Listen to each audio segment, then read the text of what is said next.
Hi everyone, this is Rajshri Nedungadi from Curiosity 98 on behalf of Hobby in a Box, and we are going to do a Shibori session today.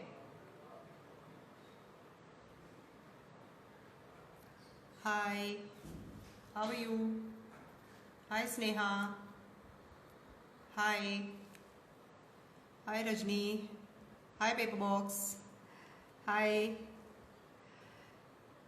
So I'm Rajshri Nedungadi here. I'm from Curiosity 98 and we are on live on Instagram on behalf of Hobby in a Box to do a Shibori session. So hi Manveen. Hi Nandini. So we are going to teach you a very simple way of doing Shibori today. So I will explain a couple of things about Shibori before we start. Now we are all familiar with tie and dye, which is a thing that we do from Rajasthan. It is also called bandhani. Now, more techniques, technicalities that are concerned. Now, it is originated in Japan. There are various types of shibori. So, there is something called kanoko, there is kumo, there is nui, there is arashi. Now, these are all different ways of tying and making shibori. Now, there is a misconception about shibori that it's normally available only on, or through in indigo color. It is because indigo dyes are easily available. So, and it of course is a beautiful color. So, most of us have always associated shibori with indigo. However, we can, shibori is available in all different colors, and nowadays with various kinds of paints that is, coming in, we have, it's become that much more easy. So I am just going to do a little detour, and I'm going to do a little deviation, and I'm going to show you a dupatta which I've made with tie and dye. And there is a reason why I'm showing this. Now this is a tie and dye dupatta that I have done. It's a cotton dupatta. Now you can see there are two colors and there's some glitter and sequins on this. Now one of the folds that I'm going to do in shibori is similar to the tie and dye fold. So this is the reason I'm showing you this, so that you understand what is the difference between shibori types of and one is kui. Now kumo means pleating. So any fabric that you take, you pleat it and then you paint it or you color it or you dye it, and then you make you do your shibori article with that. And nui is a stitching technique. So you will stitch any kind of pattern. So either you draw a pattern and then you stitch it, or you just do a basic running stitch that is there. So different things you can do in shibori. So in nui technique. So what we are going to do is, I'll take you through the material list first. So I have got this is a plain white cotton simple fabric. You don't need to wash the fabric before you start your shibori technique. You can use a fresh fabric which you bought from the store. You need a paintbrush. I'm using some fabric colors here. So I've got lovely pinks. So I'm going to use some fabric colors. I have a needle and thread.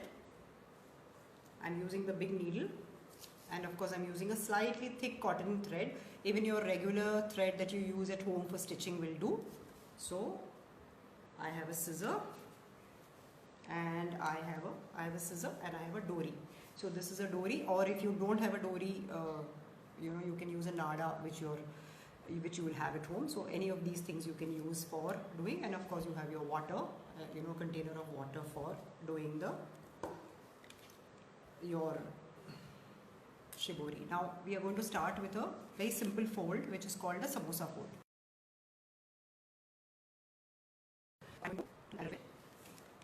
Now this is my fabric.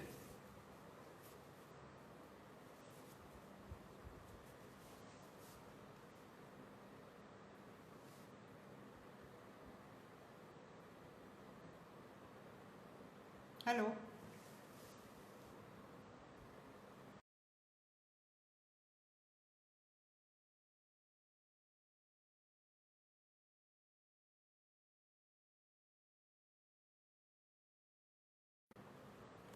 Yeah, so this is the fabric that we are going to use, right? This is a cotton fabric, like I mentioned.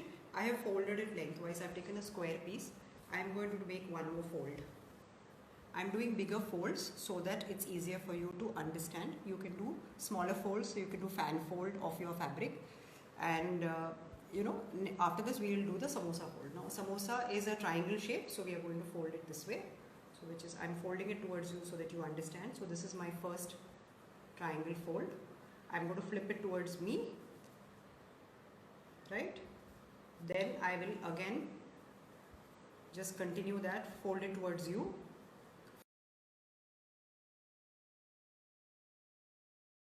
Flip towards me and continue the process. So there are multiple layers, as you can see. There are multiple layers here and it's a triangle fold. So this is called a samosa fold.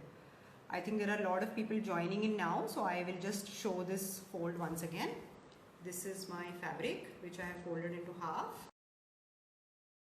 I folded it again, made a triangular fold towards you first, then towards me, and I continue this process until I reach the end of the fabric. Now once this is done, I am going to tie all these three ends using a dory. Now shibori is a resist technique like tie and dye, so wherever I have tied my fabric, those places the color will not seep in. So I am going to use this and tie all three corners here. So this is one, this corner, and all the three corners will be tied up. Once the tying process is done, I am going to wet the fabric entirely.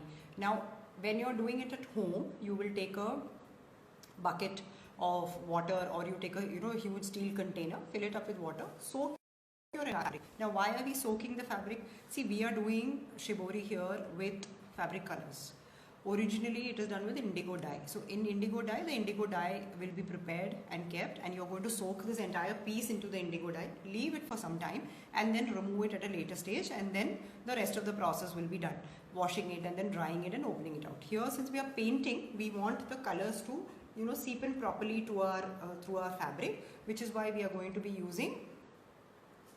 wetting the fabric. Now this wetting process is done only after the fabric has been tied and kept ready. So this is one process. Now I'm going to tie and keep it this ready, and I will show you how to color it. Go on to the next process, and we are going to use the same fabric color for coloring both the pieces of fabric. So we will finish both the process and then we'll color in one go. So my samosa fold is done. Now the next process that I'm going to show you is a stitching process. I have a fabric here. Now I've folded it. In this stitching process, I'm going to take my needle and thread. I'm going to tie the end of it first so that there is a knot. This is a simple process. We have always done this when we are doing any kind of stitching at home. So you tie a knot. I am going to do a simple running stitch. So I can start either from the folded end or the open end. It does not matter. So I'm just going to shift the camera a little bit so that you can see this better, right? Now see, I'm just inserting the needle here, and I'm going to stitch the entire fabric. It's a very simple random running stitch that I'm doing. There is no method into this. If you are comfortable, if you're not comfortable doing a running stitch like this, you can even do a very light line with a pencil. Just a second. So you can do that and again leave it. So I'm going to cut this out. When you're cutting it out, you need to leave both the ends. You need to leave a little extra thread on both the ends, and both sides can be knotted. So this is my other end, so I'm going to knot this also, and I'm going to knot. See, this is my first running stitch, and both my ends have been knotted here so that it doesn't come off. Now it's okay, since we are doing a small fabric here. If we were doing a bigger piece, it will be difficult if the stitches came off. So that is why it's important to knot that. So we have done this, and we will continue this process for our entire fabric. Just a second. Once we finish the stitching process, we continue this entire. We are going to pull the threads like this and give it a smocking effect. So I will pull this from both ends and I'll get these. So this is how my fabric is going to look, with a lovely smocking effect that I have given using this stitching technique. So I'll repeat the process. I've taken my fabric, folded it into half. I've just done random running stitches, tried to keep it at an equal distance, but even if it's not at an equal distance, it's fine. So we will, do that, and we will pull the threads from both ends. Once this is done, like I mentioned, we are going to wet the fabric. So I'm going to use my brush and wet my entire fabric.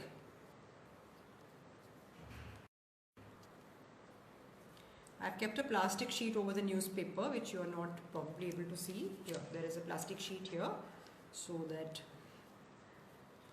once this is done, I am going to take my pink shade, a light or a dark shade. I've done a little bit of preparation for you all, so I've done a little bit of shading and kept it ready. So I am using a pink shade. If you can see, I am just applying the color. Thank you. Just applying the color on both sides. My fabric has to be properly wet for my color to seep in properly. These are regular fabric colors that are available in the market. Post the lockdown, I'm sure we will all be buying some indigo dyes and making lots of shibori projects.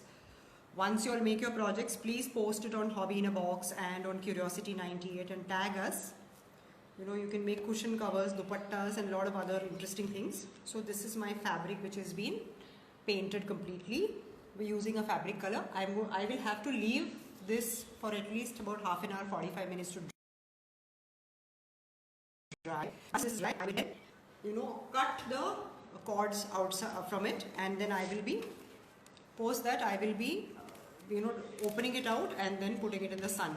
I can't open it at this stage only because it is dripping wet, so I don't want to mess up my all my fabric and my stitches and all those things that I have done. Now here is my samosa fold. I have tied the cords for on all three sides. I am going to wet this also. Wet it nicely.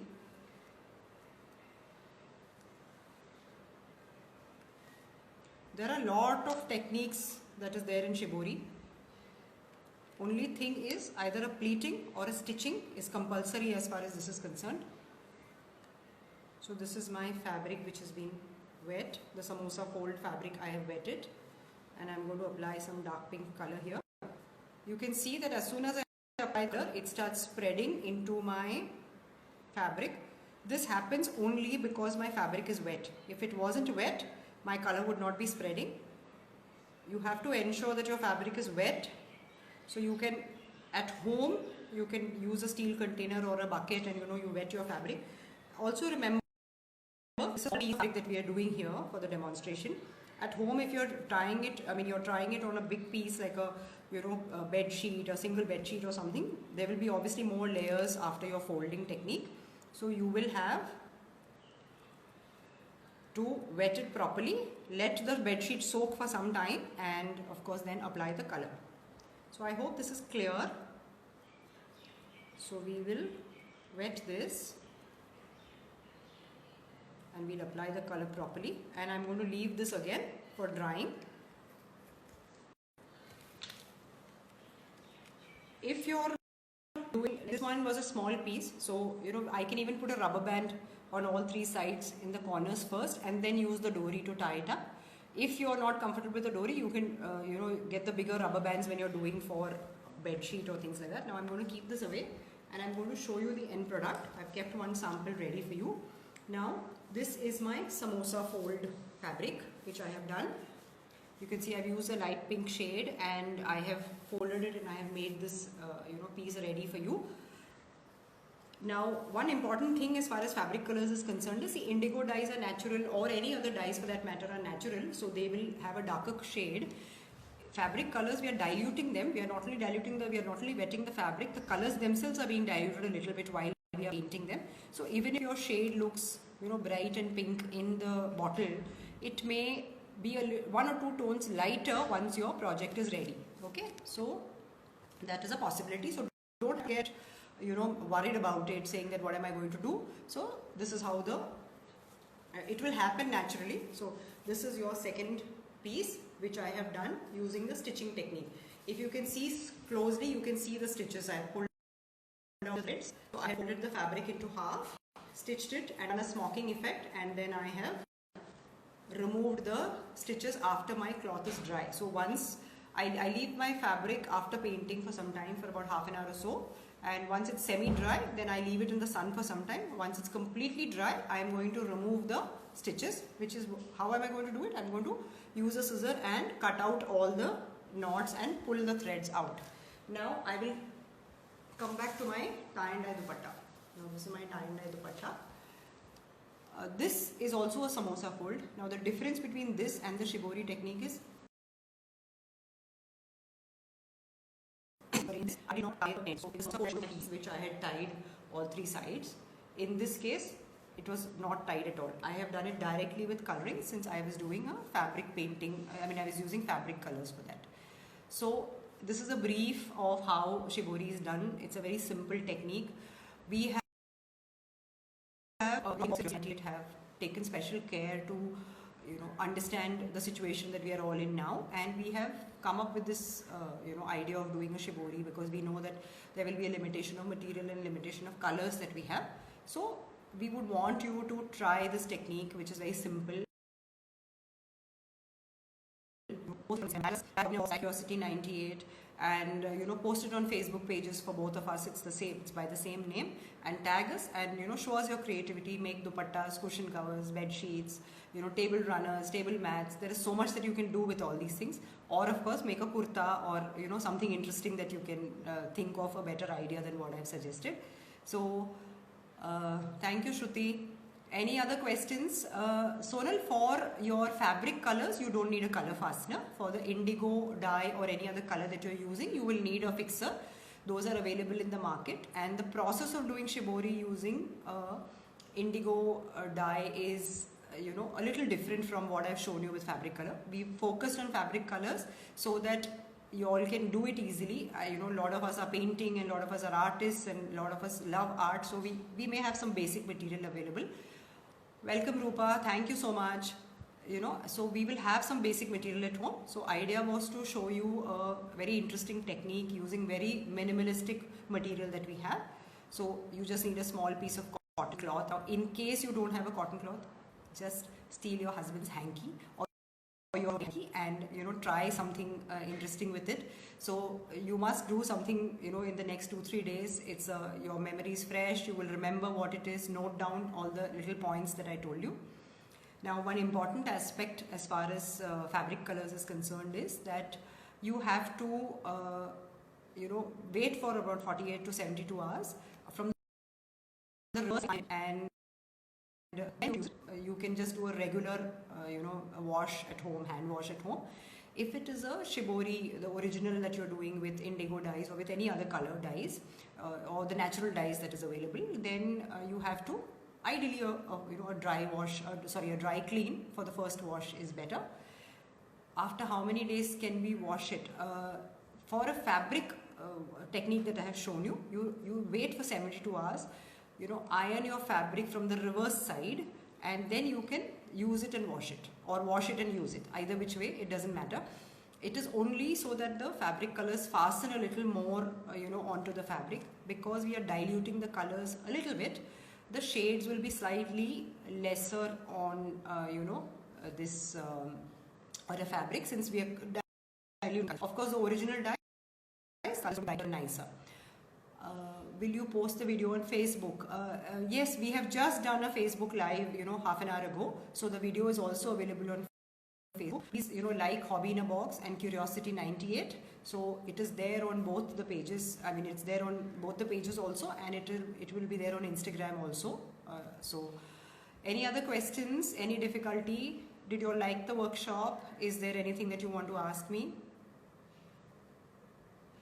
Any difficulty at all?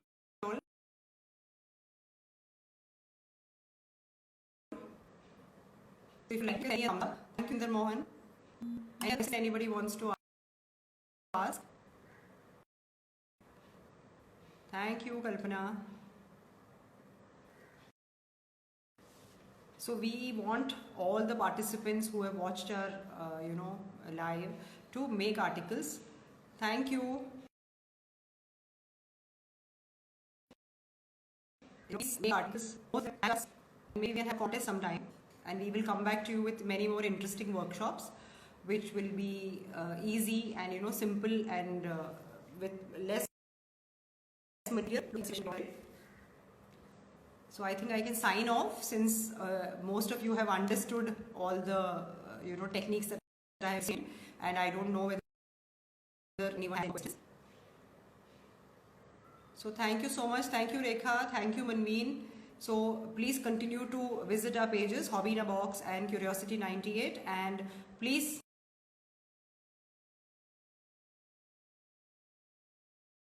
post. Stay safe.